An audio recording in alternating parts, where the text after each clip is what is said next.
is ESPN on ABC.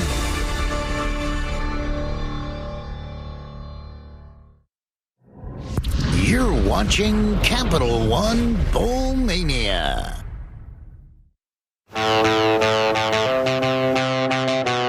Under that bright Florida sunshine, two of college football's proudest standard bearers come stomping in. Two universities and college football programs that have been cornerstones in the game.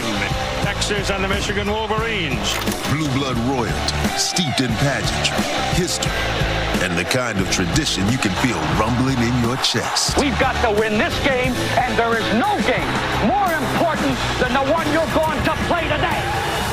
This year, the standard never changed, even if the results fell categorically short. How much Texas fight do we really have? It's not about anything else but pride. Let's go! Today is a chance to make a statement. Here he goes again! Touchdown! And add to a foundation built over generations. This is what we do! Let's get here! Michigan, Texas, and the 80th annual Cheez-It Citrus Bowl. With echoes of the great Keith Jackson in the background, you're watching the Cheez-It Citrus Bowl, part of Capital One Bowl Mania on ABC under an incandescent, lustrous sky here, spattering down on a benevolent field in the jewel of Central Florida here in Orlando.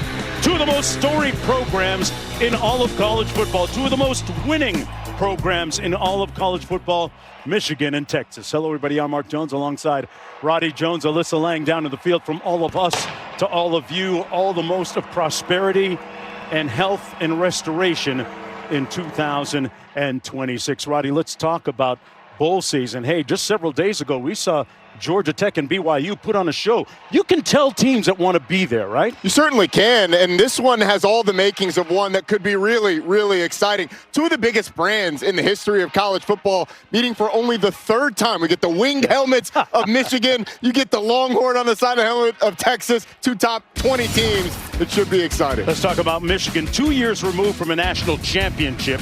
A year removed from an 8-5 season, a freshman quarterback, true freshman, that showed a lot of promise early. Certainly did, and this was a team that did a nice job in close games in the Big Ten. Their only home loss to Ohio State, and being 9-3 in the regular season, knocking on the door of the college football playoff, would have been seen as a step forward by many, and then the offseason happened. Yes, a maelstrom of activity in which then head coach Sharon Moore fired for an inappropriate relationship with a staff member, subsequently arrested by local authorities.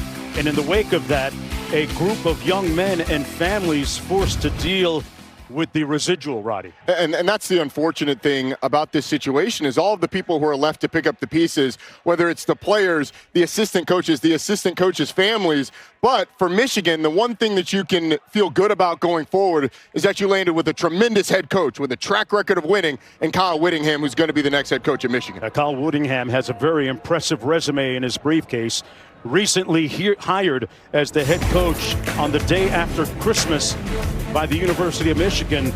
Former Pac-12 Coach of the Year, Roddy, as well. He was. Long time at Utah as an assistant. After Urban Meyer goes to Florida, he takes over as the head man at Utah. 2 Pac-12 conference titles, never having the most talented team in the Pac-12. He's going to bring a toughness, a discipline, and a love of players and a program that Michigan is certainly going to benefit from. He's been busy visiting with all the players and staff members on the team. Biff Poggi is the guy in control today. Here's how he addressed his team a moment ago. Ready, what is this? Is this a game? The game. Or is it a reckoning? Reckoning. What is it? You've had too many hits to the head. It is a reckoning, okay? Just like when we went to Nebraska, right? But look now, listen, to us, to men like us, damn few. I love you guys. Bring the juice out there. Are we ready to roll? Yeah, we're walking in 90, guys. All right. Walking in 90. Captain's up. To a player they have talked about redeeming the season with a great performance today. Michigan has. Meanwhile, let's flip the page, talk about Texas. Okay, so they come in preseason #1 with a Heisman Trophy candidate and end up at 9-3. Let's take some inventory, Roddy. Yeah, the preseason #1 poll was a lot because of Arch Manning. They had a lot to replace off of last year's team, though.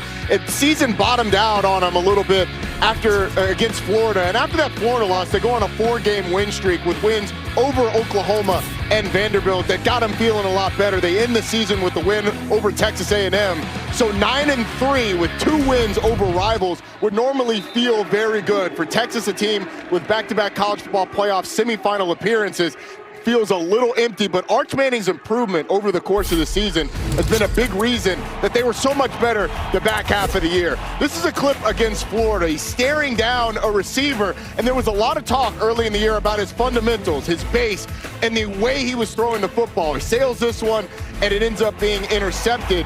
I think a lot of the improvement came with confidence and comfort. They got better around him on the offensive line and receivers, and you saw plays like this against A&M. Scrambles out of the pocket, has an opportunity to run, but lofts it in the back of the end zone. Confidence in his receiver, Ryan Wingo, to go and get it. This is a young unit that has improved together with Arch Manning at the helm. Well, Michigan won the toss, deferring to the second half. Texas will receive the football first. This Longhorn squad, to a man, feels that they should be in the college football playoff, and we would expect to see that type of motivation manifesting itself on the field today.